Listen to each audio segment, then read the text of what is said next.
संदीप चोरमले एक विद्यार्थी आहे, विद्यापीठात शिक्षण घेतोय. आजचा विषय होता पर्यावरणावर बोलू काही. पर्यावरणाचा अभ्यास बऱ्यापैकी आहे कारण की एमपीएससी करणारा विद्यार्थी आहे.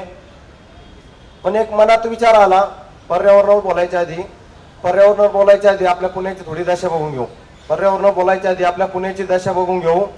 पुण्याचं जे मेट्रो वाढतंय, म्हणजे ज्या गरज नसलेलं मेट्रो वाढतंय, त्या मेट्रोतून मला तर नाही वाटत आपले प्रवासी प्रवास करतील. कारण की पुणेकरांना अजून एक 15-20 वर्ष तरी मला गरज वाटत नाही एक मेट्रोची. त्यानंतर बरेचसे कायदे आपले पर्यावरण संरक्षण कायदा आहे, वन्यजीव संरक्षण कायदा आहे. हे कायदे फक्त आपले कागदपत्री, या कायद्याचं प्रॉपर इम्प्लिमेंटेशन कुठेही होत नाही.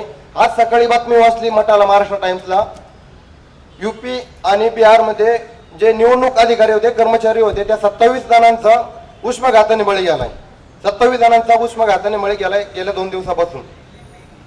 जर ही परिस्थिती महाराष्ट्रामध्ये अशी राहिली तर महाराष्ट्राचा आपला राजस्थान व्हायला वेळ लागणार नाही. आपल्याला देणगी आहे आपल्या सह्याद्रीची, देणगी आहे आपल्या सातपुड्याची, पण त्यांना जपायचं काम सध्याला तरी आपल्याकडे आपल्या हातात आहे, आपल्या येणाऱ्या पिढींच्या हातात आहे. काहीतरी याच्यावर उपाययोजना ठाम करायला पाहिजे. कलम भाग 4 मध्ये डीपीएसपी मध्ये दिलेलं आहे पर्यावरणाचं संवर्धन करा, संरक्षण करा, हे मूलभूत कर्तव्य दिलेलं आहे. हे कर्तव्य जसे आपण भाग 3 मध्ये आपले फंडामेंटल राईट आहे, जे आपण हक्काने मागतोय, नाही हक्काने भेटले तर सुप्रीम कोर्टापर्यंत जातोय.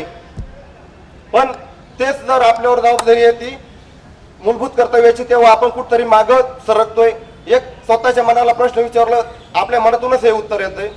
त्यानंतर आपले याच्यासाठी काहीतरी झालं पाहिजे.